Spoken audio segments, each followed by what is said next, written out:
बोले गंगा मैया की जय, बोले सत्य सनातन धर्म की जय, बोले वैशाख महात्मा की जय। पतित पावनी बलिमल हारिणी मंगलकारिणी मोक्षदायिनी माँ गंगा मैया का ये पवित्रतम तीर्थ हर की पैड़ी ब्रह्मकुंड है। वैशाख का पावन महीना चल रहा है। 8वें अध्याय से चर्चा चल रही है। भगवती उमा भगवान शिव के मना करने के पश्चात भी अपने पिता दक्ष के यज्ञ में पहुंची।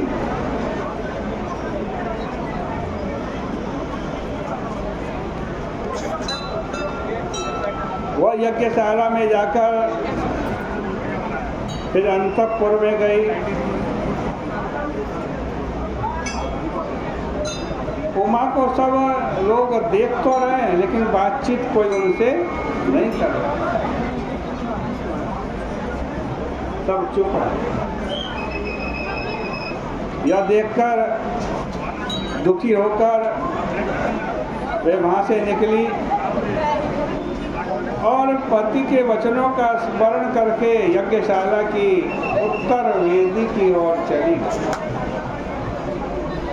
माँ भी उनके पिता तथा अन्य सभ्य सभी चुप रहे। किसी ने सती से बातचीत नहीं की, बड़ों ने आशीर्वाद नहीं दिया, छोटों ने नमस्कार नहीं किया।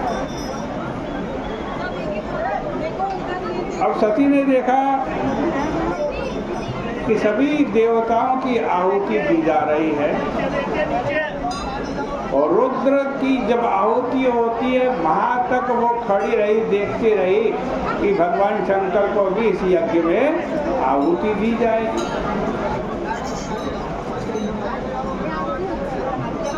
देखा उसके पिता ने, दक्ष ने रुद्र को आहुति दी। पिता के घर में जब पति का अपमान होता है तो बड़ा दुख होता है। सती की आंख आंसू से भर गई। तदनंतर उस देवी ने कहा, बड़ों का उल्लंघन करना प्राणियों के लिए हितकारी नहीं हुआ करता।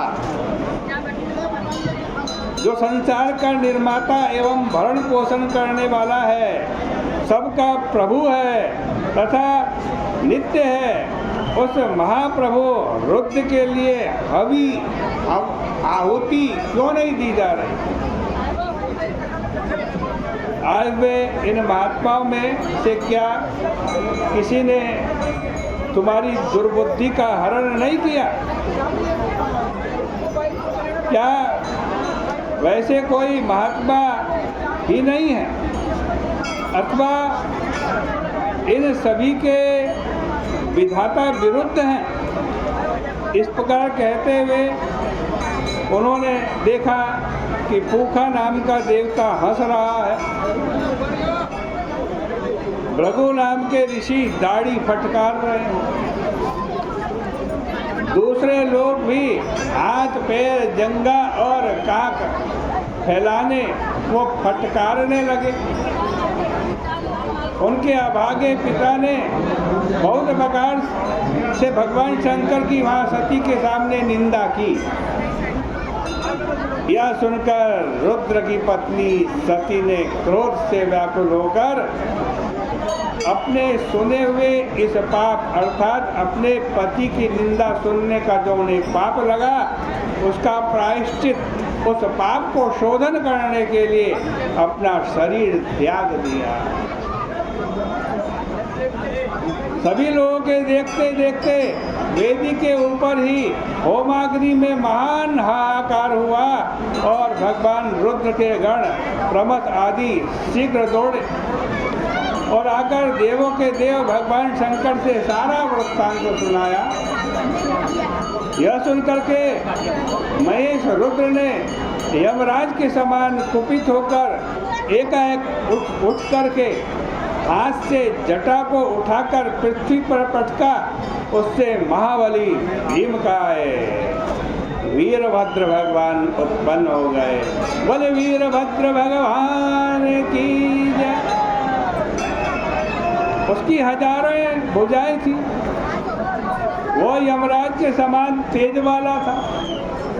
उसने हाथ जोड़कर भगवान शंकर से कहा, आपने मुझे जिस कार्य के लिए बनाया उसमें मुझे लगाइए, आज्ञा दीजिए। ऐसा कहने पर सामने खड़े हुए वीरभद्र से कुपित रुद्र ने कहा कि तुम मेरे निंदक दक्ष को मारो। इसके कारण मेरी प्रेयसी सती ने प्राण त्याग किया है। इसी के साथ में महाबली भूतों का समुदाय भी जाए। इस प्रकार भगवान शंकर का आदेश पाकर सभी अति शीघ्र दक्ष की सभा में गए और देवता, राक्षस, मनुष्य जो भी महायोद्धा वहाँ थे उन सभी को मार डाला। सर्वप्रथम हंसने वाले पूखा के दांत तोड़ दिए, फिर उनकी जटा को नोचकर सिर फोड़ दिया। उस दुष्ट रघु की दाढ़ी उखाड़ दी। जिसने जो अंग दिखलाए फटकारे थे उनके उन अंगों को पराक्रमी वीरभद्र ने काट दिया। उसके बाद दक्ष प्रजापति के सिर को काटने के लिए बहुत प्रयत्न किया, परंतु मुनियों के मंत्रों के द्वारा वह सुरक्षित था, अतः उस बल के कारण वह कटता नहीं था। यह समाचार पाकर रुद्र ने स्वयं आकर के उस दुष्ट दक्ष का सिर काट दिया।